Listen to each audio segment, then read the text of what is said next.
¿Qué tal amigos? Bienvenidos a su espacio Verbo de Dios para el canal YouTube Verbo de Dios y para Varinas TV, tu televisora. En una anterior entrega estuvimos hablando del sentido de la muerte, tanto en el Antiguo como en el Nuevo Testamento, cómo se va valorando la muerte, cómo se tiene una conciencia tardía de la recompensa eterna, cómo se considera los años de la muerte, lo que es la buena muerte, lo que es la oportunidad de morir en el calor familiar, hasta la muerte como una esperanza de vida eterna, como una capacidad de resucitar. De hecho, 1 Corintios 15 es muy claro: oh muerte, ¿dónde está tu aguijón? Oh muerte, ¿dónde está tu victoria? El último de los enemigos será aniquilado, será la muerte, porque siente ya Cristo, una vez resucitado, no muere más y la muerte no tiene dominio sobre él, y que en Cristo todos vencemos a la muerte, en el bautismo morimos y resucitamos con él, y es ya la preparación para la vida eterna. Pero entonces, ¿cuál es el destino exactamente de los muertos? ¿Qué enseña realmente la Iglesia Católica a la luz de la Biblia, de la tradición y del magisterio? Recordemos que la revelación cristiana está fundamentada en tres grandes pilares, un trípode: por un lado las Sagradas Escrituras, por otro la tradición oral, que es toda la enseñanza que viene de los santos padres de la iglesia, doctores y todo lo demás, y por supuesto lo que el magisterio ha ido enseñando a lo largo de las encíclicas papales, de los concilios y todas estas cosas. Bien, entonces, ¿cuál es la creencia? ¿Qué nos dice el catecismo de la Iglesia Católica a la luz, por supuesto, de las escrituras y de la tradición? El catecismo es como esa máximo compilación doctrinal que tiene nuestra Santa Iglesia. Por un lado, vamos a comenzar diciendo que hay una esperanza en la vida eterna. De hecho, lo decimos en el credo, decimos: creo en la resurrección de los muertos y en la vida eterna. Pareciera lo mismo, pero hay una diferencia.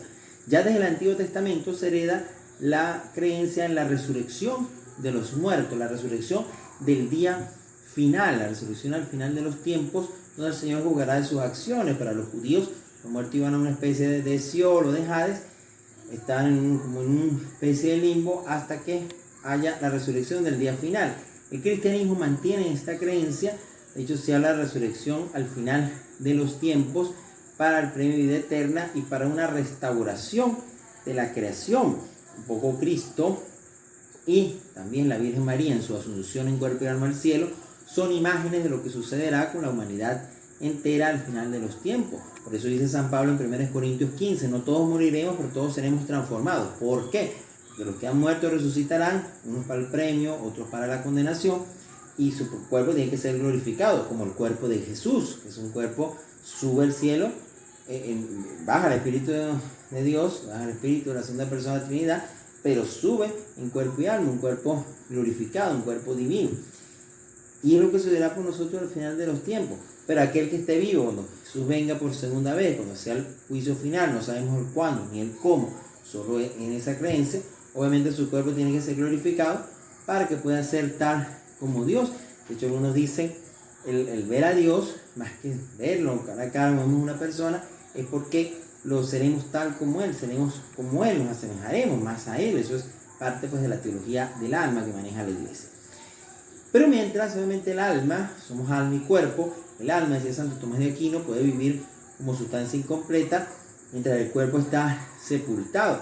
Pero es algo integral. Vamos a empezar por explicar que el cristiano no cree en la reencarnación, no reencarnamos. Ay, que cuando yo vuelva a nacer no vas a volver a nacer. Que en mi otra vida fui, no hubo otra vida, tu única vida es esta. La carta a los Hebreos, en su capítulo 9, es clara cuando dice: puesto que todo hombre muere una sola vez y después su juicio. La Biblia ni siquiera en ningún momento menciona la palabra reencarnación. Es una palabra que no existía en el léxico hebreo en ningún contexto. Ni el Antiguo ni el Nuevo Testamento mencionan la palabra, ni a favor ni en contra, no entra en las creencias. De hecho, la escatología es más bien tardía en los hebreos del Antiguo Testamento. Eso lo decíamos. Su esperanza estaba más, su bendición estaba más en esta tierra. Es cuando vienen del destierro en Babilonia que traen una idea más fehaciente de la vida eterna. Nos dice que las almas de los justos están en manos de Dios. Hay un poquito ahí de la influencia de la filosofía griega y todas estas cosas, ¿sí? pero es algo muy posterior, y luego el Nuevo Testamento con la plenitud de la revelación en Cristo. Entonces, ¿qué te enseña la Biblia? Te enseña que hay dos destinos eternos y que no cambiará al final de los tiempos. Por tanto, lo más importante es nuestra resurrección final. Jesús nos dice que vamos a pasar por un juicio, nuestra alma será juzgada, y nos da dos pistas de dos grandes preguntas. Uno está en la parábola de los talentos. ¿Qué has hecho con el don que te di? ¿Lo has puesto a fructificar? ¿Lo has trabajado? ¿O lo enterraste en tierra y no has hecho nada con esos dones? Y la otra es el amor. ¿Qué hiciste con el amor? Tuve hambre y me diste de comer. O por el contrario, tuve hambre y no me diste de comer. Por tanto, tú vas al cielo y tú vas al castigo eterno. ¿Cuándo lo hicimos o lo dejamos de hacer?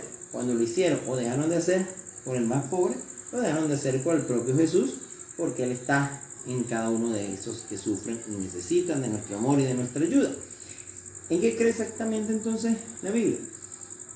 Creemos en el cielo, creemos en el infierno, no como lugares, sino como estados del alma. El cielo, el infierno, el purgatorio no son lugares, son estados del alma. Es difícil entenderlo, pero es como realmente se entiende, ¿no? Las realidades últimas del hombre son muerte, juicio, cielo e infierno.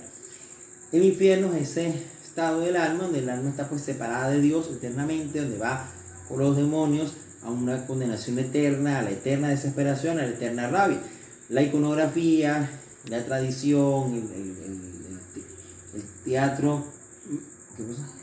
El teatro, el arte, el teatro medieval nos habla, nos presta ese infierno en llamas, porque obviamente es una forma que entendamos los horrores, pero es la eterna desesperación de estar lejos de Dios, de lo que pudimos hacer y no hicimos, en la eterna condenación, la eterna rabia, la eterna desesperación. Vemos alusiones al infierno claras cuando, por ejemplo, dice: apartado de mí, malditos, al fuego eterno, preparado para el diablo y sus ángeles. En la parábola del rico Pulón y el mendigo Lázaro, el rico está en el infierno y se desespera y dice que no pueden pasar ese abismo los unos a los otros.